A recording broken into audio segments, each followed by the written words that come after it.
Tous les regards sont donc tournés vers le port de Granadilla à Tenerife, où les évacuations des passagers du avion Dieu sont en cours. Plus de 140 personnes doivent quitter le navire le plus rapidement possible à cause de conditions météorologiques qui pourraient rapidement se dégrader. Toutes sont considérées comme des cas contacts à haut risque. Cette forme d'hantavirus détectée à bord est particulièrement létale. Nous retrouvons sur place Maude Petit-Jovet. Maude, vous suivez donc ces évacuations depuis ce matin. Le premier avion avec à son bord des passagers vient de décoller. Exactement. Et en ce moment même, ce sont les 5 passagers français qui sont en train de rentrer dans leur avion, direction le Bourget. Eux, ils vont devoir rester en quarantaine à l'hôpital pendant 72 heures. Le débarquement a commencé depuis le milieu de matinée, je dirais vers 10h30 ici, heure locale. Le bateau est arrivé dès 6h30 dans le port de Granadilla de Abona, ici à Tenerife. Et il est resté un moment, il est depuis ce matin d'ailleurs au même endroit. Les examens ont pris un peu de temps et ils se poursuivent, des examens médicaux à bord. Les premiers à débarquer ont été 14 Espagnols qui sont arrivés par des petites embarcations. Je vais vous expliquer un petit peu comment ça fonctionne. C'est des petites embarcations qui viennent chercher les passagers pour les amener à droite dans le périmètre de sécurité que vous allez voir. C'est là que sont installés des bus rouges, des bus militaires qui ont été affrétés pour pouvoir amener directement les passagers jusqu'à l'aéroport, jusqu'au tarmac de leur avion, puisque l'objectif, c'est qu'il n'y ait aucun contact avec la population civile. C'est ce qu'avaient demandé les autorités espagnoles.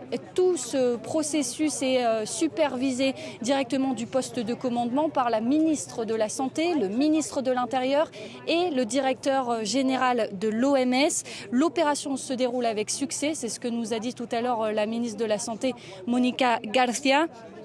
Le directeur de l'OMS a répété à nouveau qu'il n'y a pas de risque, que le risque de contamination reste faible pour cet hantavirus.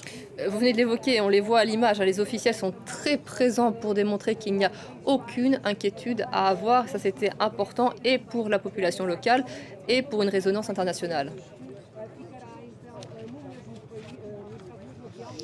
Oui, tout à fait. D'ailleurs, à l'aube encore, on a été étonnés par le message du président des Canaries qui a demandé à ce que le bateau ne rentre pas dans le port de Granadilla de Abona, alors même que la ministre de la Santé était arrivée hier soir et nous avait dit que tout était prêt pour que le processus soit lancé.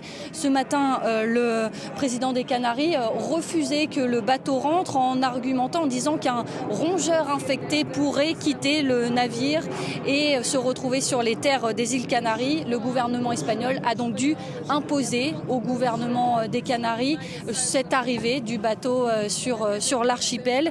La réaction du gouvernement canarien reflète bien l'inquiétude qu'il y a ici sur l'île des Canaries. Nous étions vendredi à une manifestation qui a eu lieu devant le Parlement canarien. Là, les travailleurs du port avaient exprimé leur inquiétude, leur peur que ce soit une nouvelle épidémie du Covid-19. À ça, le directeur général de l'OMS leur a répondu en écrivant une lettre, 10 paragraphes, un geste rare qui a été une lettre publiée sur Twitter où il a essayé de les rassurer. Il dit « Je sais que vous êtes inquiets, mais il ne s'agit pas d'une autre épidémie de Covid-19 ». Il a insisté à nouveau sur le fait que le risque de cet hantavirus sur la santé reste faible. Je vous remercie beaucoup, Maud.